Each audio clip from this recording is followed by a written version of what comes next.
नमस्कार, मैं हूं दीपक भंडारी और आप देख रहे हैं D4U न्यूज। आज हम बात करेंगे पंजाब के आर्थिक हालातों के बारे में। पहली तो बात हम ये करेंगे कि भगवंत मान मुख्यमंत्री जो हैं पंजाब के, हम उनकी ओर से लिए गए इस फैसले का स्वागत करते हैं जिसमें उन्होंने ये कहा है कि पंजाब पर 3 लाख करोड़ रुपए का कर्ज कैसे चढ़ा, इसके लिए कौन जिम्मेदार हैं, ये पूरी की पूरी रिपोर्ट तैयार की जाएगी। लेकिन मान सरकार यह भी साफ करें कि जिन लोगों ने इस पैसे का दुरुपयोग किया या फिर उसमें से मोटी कमीशन खाई, क्या उनसे इस पैसे की भरपाई की जाएगी। इसके अलावा हम बात यह भी करेंगे, सरकारों द्वारा लोगों को मुफ्त सुविधाएं देने से क्या देश में आर्थिक दिवालियेपन का खतरा पैदा हो गया है। मान सरकार को यह भी जांच करनी चाहिए कि सरकार ने जो योजनाएं गरीबों के लिए लागू की थी उनका लाभ किन किन लोगों की ओर से लिया गया। बीपीएल परिवारों को सस्ता अनाज दिया जाता, लेकिन कई ऐसे नेताओं के चहेतों ने भी कार्ड बनवा लिए जिन्हें इसकी जरूरत नहीं थी। यह भी सच है कि फूड एंड सप्लाई विभाग के अधिकारियों ने डिपो मालिकों के साथ मिलकर करोड़ों रुपए बनाए। करोड़ों रुपए का अनाज जो कि गरीबों में बंटने के लिए आना था, उसे खुर्द बुर्द कर लिया गया। ये हम नहीं कह रहे, बीते सालों में ऐसी कई रिपोर्टें सार्वजनिक हुई हैं। गोदामों से करोड़ों रुपए का अनाज गायब हो गया, लेकिन किसी की जिम्मेदारी फिक्स नहीं हुई। उन लोगों की भी जांच होनी चाहिए और उनसे पैसे की भरपाई होनी चाहिए जिन्होंने गरीबों के हक का अनाज खाया। सरकार ने बुढ़ापा पेंशन जारी की, विधवा पेंशन जारी की, लेकिन इसमें भी नेताओं के चहेते शामिल हो गए। नेताओं को केवल एक ही चीज दिखाई देती थी कि उन्हें केवल अपना वोट बैंक पक्का करना है, इसलिए धड़ाधड़ मुहरें लगाई गई और पेंशन लगा दी गई, भले ही किसी को इसकी आवश्यकता थी या नहीं। बाद में सरकारों ने इस पर अंकुश भी लगा दिया था, जिसके बाद खासा बवाल मचा था। फूड एंड सप्लाई विभाग में जिन कार्डों को आधार बनाकर सस्ता अनाज व दाल दी जाती थी, कई बार उनकी जांच हुई और हर बार सैकड़ों कार्ड गलत पाए जाते रहे, लेकिन इन कार्डों को बनाने वाले अधिकारियों पर कभी भी कोई कार्रवाई नहीं हुई।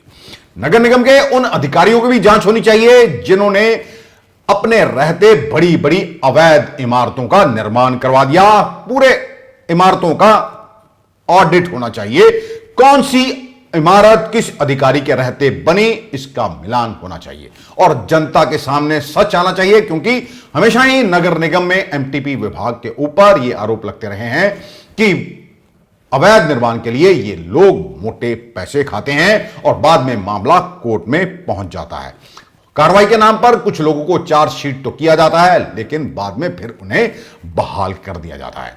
बात करेंगे इंप्रूवमेंट ट्रस्ट की। सबसे पहले बात करेंगे इंप्रूवमेंट ट्रस्ट अमृतसर की, जिस इंप्रूवमेंट ट्रस्ट की इमारत के साथ बिल्कुल एक कम्युनिटी सेंटर की जगह 4 मंजिला इमारतें बना दी गई। आखिरकार यह इमारत किसकी मर्जी से बनी, इसे बनाने वाले अधिकारियों पर क्या कार्रवाई अभी तक की गई और जिसने इसे बनवाया और उस पर क्या कार्रवाई हुई। कहने को तो हमने अधिकारियों से बात की थी, वे कहते हैं कि इसको रद्द कर दिया गया है, लेकिन अभी तक उस इमारत को ढहाया क्यों नहीं गया। पुड्डा की कौन सी कमर्शियल सड़कें हैं, उन पर अवैध निर्माण कितना हुआ है और अवैध निर्माण करने वालों और इसे बनने देने वालों पर क्या कार्रवाई हुई, इसकी भी जांच होनी चाहिए। कौन लोग थे जो रेत माफिया के साथ मिले हुए थे, शराब माफिया से इनका संबंध था, अवैध डिस्टिलरियां चलती रहीं, किन अधिकारियों और नेताओं ने अपनी जेबें भरी और पंजाब को बर्बादी की राह पर ले गए, इन सभी से भी वसूली होनी चाहिए। पुलिस को सशक्त बनाने के लिए पंजाब सरकार को विशेष ध्यान देना चाहिए, क्योंकि कई ऐसे एएसआई हैं, चौकियां हैं, जहां पर पुलिस को अपनी जेब से पैसे खर्च करने पड़ते हैं। ऐसे जगहों पेट्रोल वाहन में पेट्रोल डालवाने के लिए कुछ ही पैसे मिलते हैं, लेकिन वह सारा महीना कैसे निकालता है। कोर्ट में चालान पेश करने के लिए जब वह वकील के पास जाते हैं तो इसके भी पैसे देने पड़ते हैं। इसकी भी कई रिपोर्ट सार्वजनिक हो चुकी हैं। पुड्डा की ओर से कितनी कॉलोनियां काटी गई, कितनों की अप्रूवल ली गई और कितनी अवैध बनी, इसकी भी जांच होनी चाहिए और कौन लोग हैं जो इसमें शामिल थे। आखिरकार इससे भी सरकार के राजस्व को खासा नुकसान हुआ है। पिछले 15 सालों में पंजाब विजिलेंस विभाग की ओर से कितने लोगों पर मामला दर्ज किया गया, कितने लोगों को सजा दी गई, या बाद में सेटिंग करके इन लोगों को छोड़ दिया गया? जिन अधिकारियों के खिलाफ एफिडेविट भी दिए गए थे उन पर क्या कार्रवाई की गई और कितनी वसूली उनसे की गई? पंजाब सरकार के मौजूदा बजट का आधा हिस्सा वेतन देने, पेंशन देने और ब्याज चुकाने में चला जाता है। कई ऐसे सरकारी इमारतें हैं जिन्हें गिरवी रखकर सरकार पहले से ही कर्ज ले चुकी है। कई इमारतों को बेच दिया गया और कई सरकारी जमीनें नेताओं ने ही कई सालों के लिए लीज पर ले ली। सालों से कोई मेडिकल कॉलेज नहीं बना, पंजाब में नई यूनिवर्सिटी नहीं बनी। क्या सारे का सारा पैसा मात्र सड़कें चौड़ी करने पर ही खर्च कर दिया गया? सरकारी स्कूलों का बुरा हाल है। शिक्षा और सेहत का स्तर आप सब जानते हैं कि कैसा है। खेल के मैदान हमारे पास नहीं। स्पोर्ट्स स्टेडियम बनाने की बात अमृतसर में बार बार होती रही, लेकिन अभी तक वह स्पोर्ट्स स्टेडियम नहीं बन पाया। सीसीटीवी कैमरे का प्रोजेक्ट आज भी अधर में है क्योंकि वह बेहद जरूरी है। इससे अपराध पर अंकुश लग सकता है। युवाओं को नौकरियां दी गई या नहीं, हम ये नहीं कहते कि सारा पैसा चोरी कर लिया गया, लेकिन जनता को यह जानने का अधिकार है कि किस तरह पंजाब कर्ज में डूब गया और कौन लोग हैं जिनके कारण पंजाब पहले स्थान से पिछड़कर 17वें स्थान पर जा पहुंचा। आंकड़ों के मुताबिक 15 साल पहले पंजाब पर करीब 80,000 करोड़ रुपए का कर्ज था और 15 साल में यह कर्ज बढ़कर 3 लाख करोड़ रुपए हो गया, यानी कि 2,20,000 करोड़ रुपए कर्ज 15 सालों में ही पंजाब पर बढ़ गया। पंजाब की जनसंख्या करीब 3.25 करोड़ है, यानी कि हर व्यक्ति के ऊपर 1 लाख रुपए से अधिक का बोझ है। जो बच्चा पैदा होता है उसके सर पर भी 1 लाख रुपए का बोझ, कर्ज का बोझ रहता है। एससी पोस्ट मैट्रिकशिप स्कॉलरशिप घोटाला होता है और पैसे का दुरुपयोग हो जाता है। जांच होने से पहले ही एक मंत्री को क्लीन चिट दे दी जाती है। अभी तक वह मामला भी लोगों के सामने नहीं आया कि आखिरकार पैसा किसने खाया था। मुख्यमंत्री को इन बातों का भी ध्यान रखना है कि छोटा अधिकारी अपनी मर्जी से भ्रष्टाचार नहीं कर सकता जब तक सीनियर की ओर से उसे इस भ्रष्टाचार को करने की छूट ना दी जाए, क्योंकि फंसता छोटा है और बड़ा बच जाता है। अब हम आपका ध्यान एक मंत्री की ओर से दिए गए बयान की तरफ दिलाएंगे। कुछ दिन पहले पंजाब सरकार के कैबिनेट मंत्री कुलदीप सिंह धालीवाल का बयान आता है कि पंजाब में 50,000 एकड़ जमीन नेताओं और अधिकारियों की ओर से कब्जाई गई है। उसके आखिरकार इन जमीनों को छुड़वाने के लिए पंजाब सरकार क्या कर रही है? उनके नाम सार्वजनिक किए जाएं। आखिरकार जिन लोगों की ओर से पंजाब की जमीनें दबाई गई हैं, क्या मंत्री साहब अपना यह बयान देकर अपनी जिम्मेदारी से बच जाएंगे? पंजाब की करोड़ों अरबों रुपए की जमीन पर नेताओं और अधिकारी कौन हैं जिन्होंने कब्जा कर रखा है और सरकार इन कब्जों को छुड़ाने के लिए आखिर क्या कर रही है? हम आपको यह भी बताना चाहेंगे कि 1 एकड़ में करीब 5,000 गज होते हैं और इतनी ये जो जमीन है, 1 एकड़ की अगर कीमत हम 10 लाख रुपए लगा लें तो कितने लाख करोड़ रुपए की ये जमीन बनती है? एक नहीं, कई ऐसी सरकारी योजनाओं की जांच करने की आवश्यकता है जिनका दुरुपयोग हुआ, लेकिन क्या कभी इस पैसे की रिकवरी होगी या नहीं, यह भी सरकार को साफ करना चाहिए। मिडिल क्लास आदमी जो टैक्स देता है, अपने बच्चों का पेट काट काट कर वह सरकार के खजाने में टैक्स जमा कराता है और सरकारी किस तरह संपत्तियां नेताओं की बन रही हैं, यह किसी से छिपा नहीं है। हर बार रेत माफिया, ट्रांसपोर्ट माफिया, शराब माफिया का मुद्दा उछलता है। सरकारें आती हैं और चली जाती हैं, मुद्दे वहीं के वहीं रहते हैं। क्या कभी भरपाई हुई? किन लोगों ने सरकारी खजाने को नुकसान पहुंचाया? विजिलेंस कार्रवाई तो करती है, लेकिन आखिरकार अभी तक कितने भ्रष्ट अधिकारियों की संपत्तियों को जब्त कर किया गया, यह भी सामने आना चाहिए। यदि महाराजा रणजीत सिंह के जमाने में भ्रष्ट लोगों की संपत्तियां जब्त हो सकती हैं, तो अब क्या परेशानी है? क्योंकि वोट बैंक की राजनीति देश का बेड़ा गर्क कर रही है। आप श्रीलंका के हालात से भली भांति वाकिफ होंगे।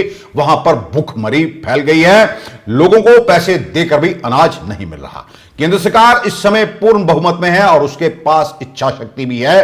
कानून बनाए, भ्रष्ट अधिकारियों पर नकेल डाली जाए, भ्रष्ट नेताओं पर भी नकेल डाली जाए। आखिरकार मोदी साहब किस बारे में सोच रहे हैं।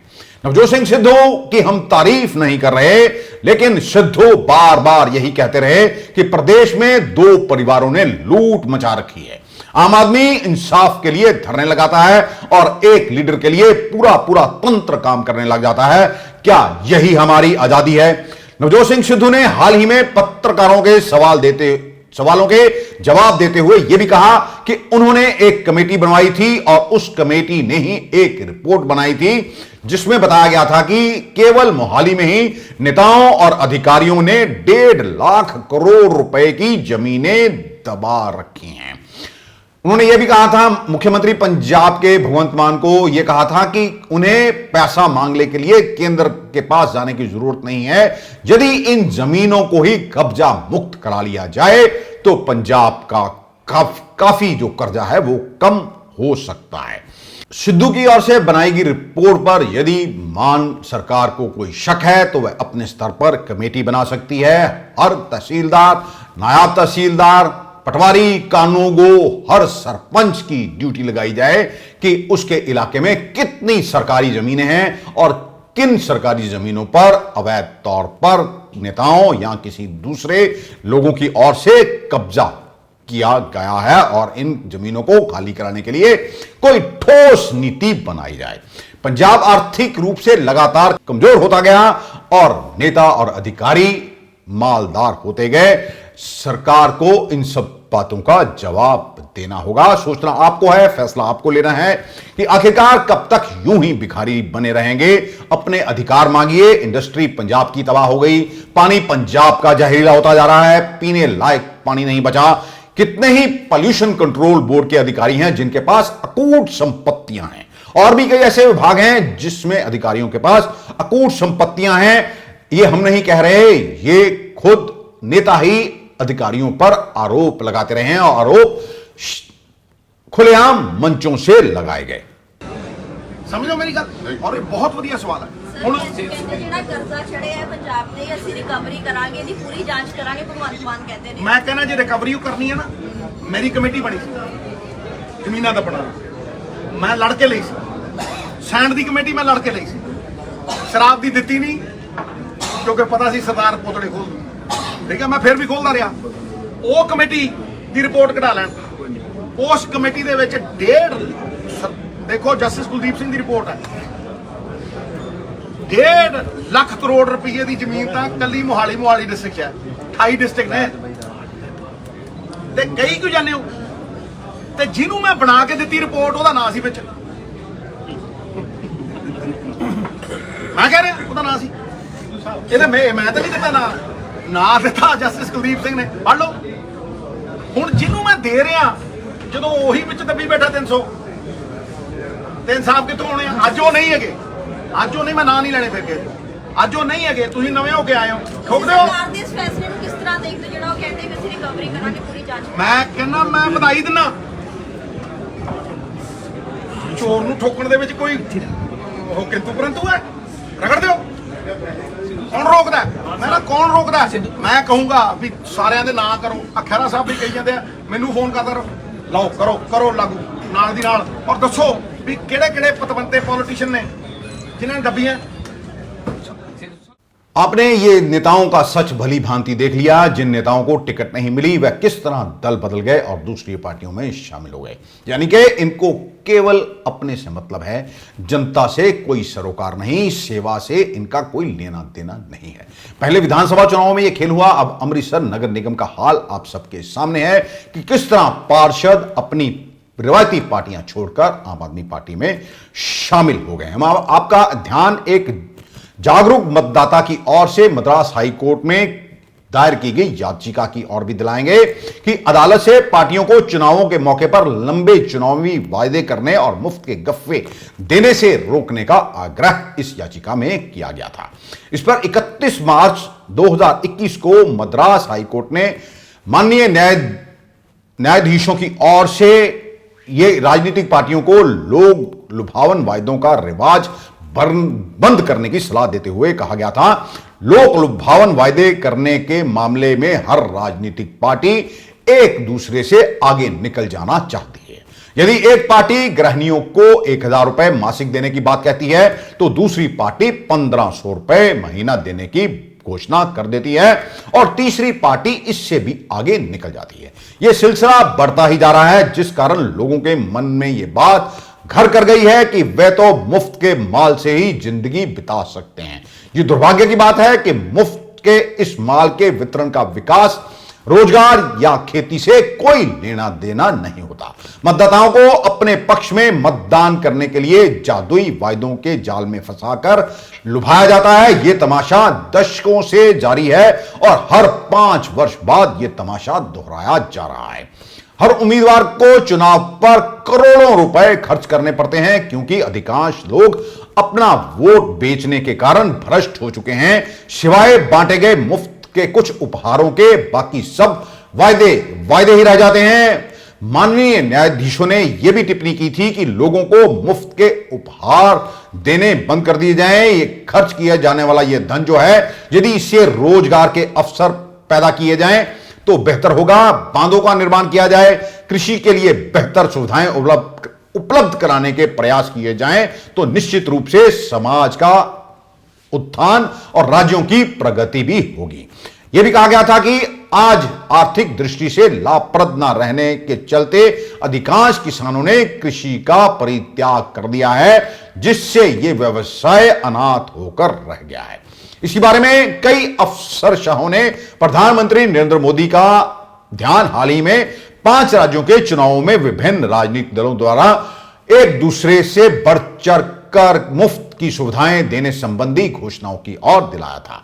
पंजाब की नवनिर्वाचित आम आदमी पार्टी की सरकार ने 300 यूनिट मुफ्त बिजली के अलावा अनेक सुविधाएं देने की घोषणा की है। ये रियायतें देने से पहले मुख्यमंत्री भगवंत मान प्रधानमंत्री नरेंद्र मोदी से भेंट भी कर चुके हैं और उनसे 1 लाख करोड़ रुपए का विशेष पैकेज भी मांग चुके हैं। देश का राजनीतिक माहौल ही कुछ ऐसा बना दिया गया है कि सरकारें राजनीतिक लाभ हासिल करने के लिए अधिक से अधिक मुफ्त सुविधाएं देने की राजनीति की ओर आकर्षित हो रहे हैं। इससे यह संशय पैदा होता है कि कहीं भारत दिवालियापन की ओर तो नहीं बढ़ रहा।